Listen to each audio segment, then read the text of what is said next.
अस्सलाम वालेकुम जी, मेरा नाम डॉक्टर अदनान है और मेरा ताल्लुक़ निस्तर हॉस्पिटल मुल्तान से है। अगर आप बवासीर के मरीज़ हैं और इलाज ढूँढ रहे हैं या आपको सही से इलाज के बारे में गाइड नहीं किया जा रहा, तो आप सही जगह पे पहुँचे हैं। मसला ये है कि आजकल जितने भी ट्रीटमेंट ऑप्शन चल रहे हैं मार्केट के अंदर, वो या तो मरीज़ को उल्टा नुकसान पहुँचा रहे हैं या मरीज़ जब इलाज करवा के जाता है, तो उसको जो है ना 2 माह बाद, 3 माह बाद दोबारा वही मसला शुरू हो जाता है। आज की वीडियो में हम ये देखेंगे कि कौन से मरीज़ के लिए कौन-सा तरीका इलाज बेहतर है। अब बूढ़े के लिए, नौजवान के लिए या एक प्रेग्नेंट औरत के लिए, हामिला औरत के लिए इलाज एक जैसा नहीं हो सकता। तो इसी वजह से बहुत से मरीज़ों का जो इलाज है वो फ़ेल हो जाता है और वो दोबारा ऑपरेशन करवा रहे होते हैं, दोबारा इलाज करवा रहे होते हैं। और बवासीर का हरगिज़ ये मतलब नहीं है कि सिर्फ़ ऑपरेशन ही होगा, इसके आजकल बहुत जदीद तरीके इलाज आ चुके हैं जिनको मैं इस वीडियो में आपके साथ शेयर करूँगा, सारा तरीका बताऊँगा, किस प्रोसीजर में ज़्यादा दर्द होता है, किस में कम होता है, कौन-सा सेफ़ है और किस उम्र में कौन-सा तरीका इलाज अपनाना चाहिए, इस वीडियो में आपको तफ़सील से बताया जाएगा। अब सबसे पहले जो है ना हमारे पास बवासीर की 4 स्टेजेज़ हैं। पहली स्टेज है कि मुँह के जो है ना बाहिर नहीं है, लेकिन ब्लड आ जाता है यानी कि खून आ रहा है बाहिर, दर्द है या ख़ारिश हो रही है। दूसरी स्टेज है कि जिसमें मुँह के 1 या 2 कुछ बाहिर आ जाते हैं लेकिन ऑटोमैटिकली वो अंदर चले जाते हैं। तीसरी स्टेज होती है कि जिसमें बाहिर आ जाते हैं तो उनको हम हाथ से जो है ना वापस करते हैं तो वो हो जाते हैं। और चौथी स्टेज है जो आखिरी स्टेज है वो ये है कि मुँह के बाहिर आ जाते हैं और बाहिर वापस नहीं जा रहे। हाथ से भी उँगली उसको कुछ लोग जो है ना पीछे कर देते हैं हाथ से, उँगली से, तो वो भी नहीं हो रहा तो वो चौथी स्टेज है। अब हर स्टेज का अपना ट्रीटमेंट है और हर उम्र के लिहाज से भी उसका अलग-अलग हिसाब है। अब जो इलाज है उसको जो है ना 3 हिस्सों में मैं तक़सीम करता हूँ। सबसे पहले है कि जी आपने बगैर ऑपरेशन, बगैर किसी प्रोसीजर के बवासीर को ठीक करना है। दूसरा ये है कि ऐसे तरीके हैं जिनमें आप डॉक्टर के पास जाते हैं, हमारे पास आते हैं और एक ही दिन में ऑपरेशन करवा के या जो भी कट है, जो भी तरीका है, इलाज है वो करवा के आप वापस घर चले जाते हैं। और तीसरा तरीका है उसमें बाकायदा ऑपरेशन करना पड़ता है यानी कि काटना पड़ता है। ऑपरेशन तो नहीं होता, काटना पड़ता है। अब इनको हम तफ़सील से आपको समझाते हैं। सबसे पहला, अच्छा लाइफ़स्टाइल मॉडिफ़िकेशन में जो चीज़ें हैं हमारे पास उसमें ये है कि आपने सबसे पहले जो है ना सिरप इस्तेमाल करना है जो कब्ज़ कुशा सिरप होता है जिसमें लैक्टोलोज़ होता है। 3 चम्मच रोज़ाना इस्तेमाल करते हैं, सुबह-शाम भी इस्तेमाल कर सकते हैं तो वो अक्सर जो बवासीर के मरीज़ हैं उनमें चल रहा होता है। उसके बाद छिलके का इस्तेमाल है, छिलका 1 चम्मच आधा गिलास या 1 गिलास पानी में डाल के सुबह-शाम इस्तेमाल करते हैं तो उससे क्या होता है कि जो नालियाँ हैं, जो मोके हैं वो इतने ज़्यादा नहीं फूलते और प्रेशर सिम्पटम्स डेवलप नहीं होती। तीसरे नंबर पे मोस्ट इम्पोर्टेंट अक्सर पेशेंट्स को जो है ना गाइड नहीं किया जाता वो ये है कि आपने जो बवासीर का मरीज़ है, उसने 5 मिनट से ज़्यादा वॉशरूम में नहीं बैठना और जाना तब है जब आपको ज़रूरत महसूस हो रही है कि अब पखाना आ गया है, पहले नहीं जाना आपने और ज़ोर नहीं लगाना, साँस बाहर निकालना है और पेट से साँस लेनी है। ये 3-4 चीज़ें करेंगे तो आपका वॉशरूम में जो एक्सपीरियंस है क्योंकि बवासीर के मरीज़ों को पता है कि वॉशरूम करना उनके लिए कितना दर्दनाक मुश्किल होता है। अगले नंबर पे है एनेस्थेटिक कुछ क्रीम्स या जेल होते हैं जो हम उस जगह पे लगाते हैं पखाने वाली जगह पे ताकि जलन, दर्द और ख़ारिश अक्सर लोगों को होती है वो ठीक हो जाए। उसमें लिग्नोकेन, लाइडोकेन आ जाता है साथ में जब पेशेंट को बहुत ज़्यादा यानी कि उसको हम कहते हैं एक्यूट फ्लेयर। जब फ्लेयर आ रहा हो, सिम्पटम बहुत ज़्यादा हो, मरीज़ कहे कि अब मुझसे बर्दाश्त नहीं हो रहा तो फिर हम हाइड्रोकॉर्टिसोन 1% उसमें मिक्स करके या अलहदा से हम कहते हैं कि अब 2-4 दिन लगा लें, ज़्यादा दिन नहीं लगाना।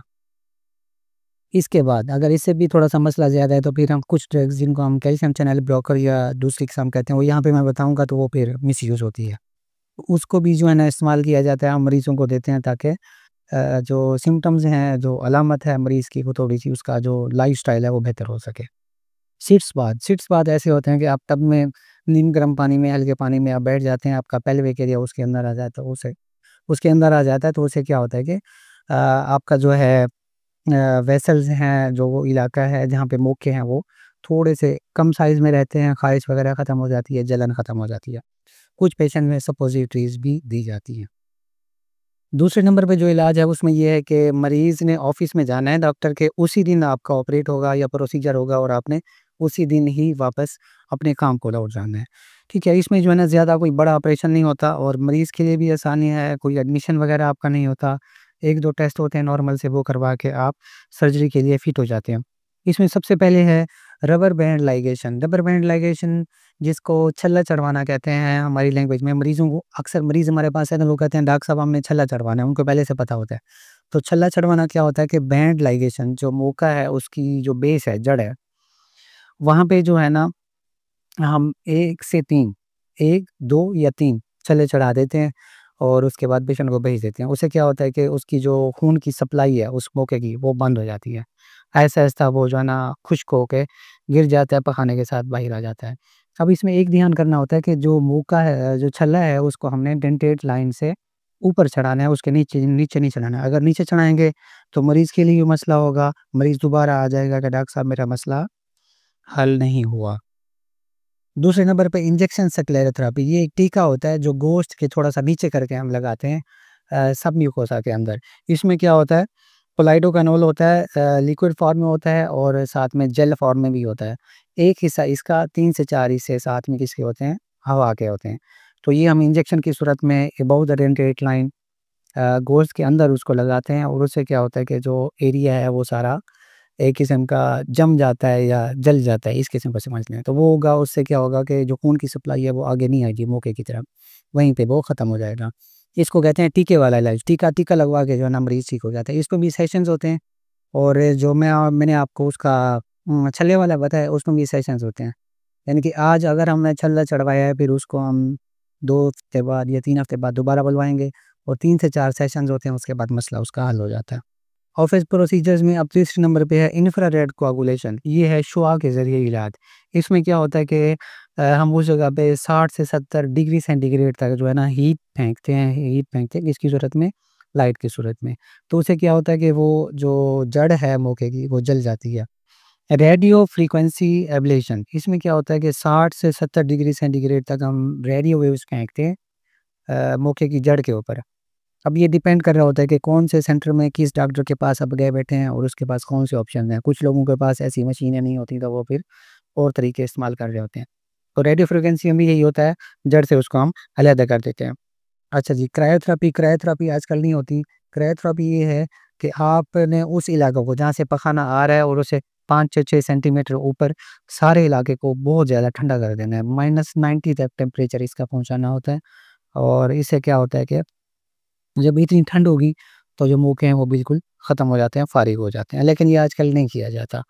अब आखिरी नंबर पे है सर्जरी, ऑपरेशन के ज़रिए इलाज। ये उन पेशेंट्स में करते हैं जिनमें मौके बहुत ज़्यादा हों, साइज़ थोड़ा-सा ज़्यादा हो, मरीज़ जो है ना थोड़ा-सा ऐसा हो कि जी हमें फ़ौरन इलाज चाहिए, तो उसमें फिर जो है ना हम क्या करते हैं नशा दे के कन्वेंशनल एक्सिजन हेमोरॉइडेक्टमी कर देते हैं। लेवल 3 तीसरी स्टेज, चौथी स्टेज में तो अक्सर तौर पे यही किया जाता है। अब इससे अच्छे भी जो है ना ऑप्शंस आ चुके हैं, मैं आगे आपको बताता हूँ। तो इससे क्या होता है कि हम नशा दे के ऑपरेशन के ज़रिए या एक कट दे के उसको हम काट लेते हैं उसी वक़्त ही ऑपरेशन के ज़रिए इलाज। अब दूसरे नंबर पे है, जो हम ऑपरेशन के ज़रिए करते हैं उसमें है कि स्टेपलर हेमोरॉइडेक्टमी। इसमें मरीज़ कहते हैं कि सर जी हमने स्टेपलर वाली सर्जरी करवानी है। इसको हेमोराइडोपैक्सी भी कहते हैं। इसमें क्या होता है कि एक बर्मा टाइप होता है, वो हम अंदर घुसाते हैं और सर्कुलर मोशन में जो है ना गोश्त को काटता जाता है जहाँ पे मुक्के होते हैं। अब उसको काटता जाता है, थोड़ा-सा हिस्सा अलहदा हो जाता है, जो बाकी अटैच रहता है वो ऐसा-ऐसा खून की कमी की वजह से जो है ना वो फिर अलहदा हो जाता है या वहीं पे सिकुड़ जाता है। अच्छा जी, नेक्स्ट है अल्ट्रासाउंड। अल्ट्रासाउंड के साथ जो है ना हमें डॉपलर गाइडेड हेमोरॉइडल आर्टरी लाइगेशन। अब ये एक ऐसा तरीका है, एडवांस तरीका है, इसमें क्या होता है कि साथ में एक प्रोब होती है अल्ट्रासाउंड वाली। जैसे आप पेट का अल्ट्रासाउंड करवाते हैं तो उसने हाथ में पकड़ी होती है हमने, उसी किस्म की एक प्रोब होती है। वो जो है ना हमें बताती है कि इस मौके की जो ब्लड है, जो इसकी खून की जो सप्लाई है वो कहाँ से आ रही है। जहाँ से वो सप्लाई आ रही होती है वहीं पे हम उसको बंद कर देते हैं। तो उससे क्या होता है कि बजाय मौके को छेड़ने के हम उसकी सप्लाई को छेड़ते हैं, उसकी जो जड़ है वहाँ उसको छेड़ते हैं, ताकि इसकी ब्लड सप्लाई ही ख़त्म कर दें और ये खुद ब खुद सिकुड़ जाए, ख़त्म हो जाए, बाहर आ जाए। अच्छा, अगली है लेज़र हेमोराइडोप्लास्टी, जिसको हम एलएचपी कहते हैं। इसमें हम लेज़र के ज़रिए उस जगह पे लेज़र फेंकते हैं, जहाँ-जहाँ पे मौके हैं, 2-3 स्पॉट्स हम वहाँ पे पहले मार्क कर लेते हैं कि यहाँ फेंकनी है, यहाँ फेंकनी है, यहाँ फेंकनी है। तो वो लेज़र फेंकेंगे तो उससे क्या होगा कि वो हिस्सा जो है ना उसकी थ्रोम्बोसिस हो जाएगी और वो कुछ दिन बाद बाहर आ जाएगा या बाज़ औक़ात उसी वक़्त भी बाहर आ जाता है, टूट जाता है, अलहदा हो जाता है। अब सवाल आता है कि हमने कौन-सा तरीका अडॉप्ट करना है, क्या करना है हमने? अब इसमें ये है कि जो पेशेंट्स यंग हैं, ज़्यादा उनकी एज नहीं है और वज़न भी कम है, तो उनमें जो है ना अक्सर तौर पे जो छल्ला चढ़वाने वाला है, वो एडवाइस करते हैं कि आप ये चढ़वा लें। उसका ये है कि दर्द भी कम होता है, नॉन इन्वेसिव है और ईज़िली हो जाता है। अब जो पेशेंट्स हैं तीसरी स्टेज के या चौथी स्टेज के, जिनके मौके बहुत ज़्यादा हैं, बड़े-बड़े हैं, तो उनमें जो है ना और दूसरा ये है कि हमने रिकरेंस को भी देखना होता है कि हमने ऐसा प्रोसीजर करना है, मरीज़ दोबारा उसको ये मसला ना हो। दोबारा मसला हो गया तो फिर हमारे ऑपरेशन करने का फ़ायदा नहीं है।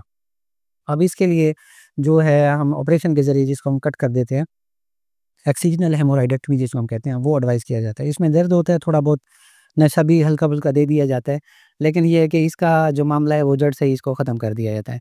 आजकल इसकी जगह जो मैं स्टेपलर वाली आपको बात बता रहा हूँ, वो आती जा रही है। उससे क्या होता है कि दर्द कम होता है और रिज़ल्ट भी ऑलमोस्ट हमें वही मिल जाते हैं ऑपरेशन वाले।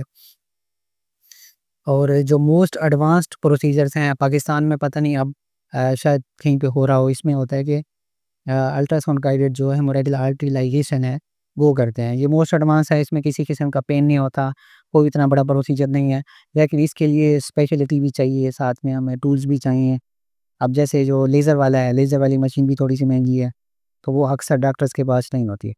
लेज़र वाला ऑप्शन भी जो है ना, जो हमारे पास हैं, बूढ़े लोग हैं और बल्कि हैं, मोटापे का शिकार हैं, तो उनमें हम लेज़र भी करवा देते हैं, बाज़-ओ-क़ात हम स्टेपलर वाला भी करवा देते हैं। जो हेमोरॉइडेक्टमी है वो हम स्टेबल पेशेंट में करवाते हैं ऑपरेशन वाला, जो पेशेंट उसको कोई दिल का मसला नहीं है, जिगर का मसला नहीं है, तो फिर हम वो तरीका उसको बता देते हैं। तो ये थी वीडियो, इसमें सारे ऑप्शन मैंने आपको तफ़सील से बता दिए हैं। जो पहला और दूसरा चीज़ है, पहली स्टेज और दूसरी स्टेज, उसमें आपने कोशिश करनी है कि आपने कोई प्रोसीजर नहीं करवाना, आपने लाइफ़स्टाइल मॉडिफ़िकेशन के ज़रिए इसको ट्रीट करना है, ठीक करना है। मसला ये है कि आप उसको जो हम एडवाइस कर रहे थे उसको फ़ॉलो नहीं कर रहे होते, या आप किसी अताई के पास फँसे होते हैं, तो फिर आपका इलाज सही से नहीं होता। और अगर आप ऑपरेशन की तरफ या दूसरे प्रोसीजर की तरफ आना चाहते हैं, उसमें छल्ला छुड़वाना है, बैंड लाइगेशन है, उसके बाद लेज़र है, एक्सिजनल हेमोरॉइडेक्टमी है और अल्ट्रासाउंड का ये 3-4 चीज़ें हैं जो अब जो है ना मॉडर्न हैं, और दर्द भी नहीं होता, रिज़ल्ट्स भी अच्छे हैं। ठीक है जी, ये थी वीडियो इलाज के हवाले से। अगर आपको ये वीडियो अच्छी लगी या आपके इन्फॉर्मेटिव थी हो, तो हमारे चैनल को सब्सक्राइब कीजिए ताकि मज़ीद वीडियोज़ आप तक पहुँच सकें। शुक्रिया, अल्लाह हाफ़िज़।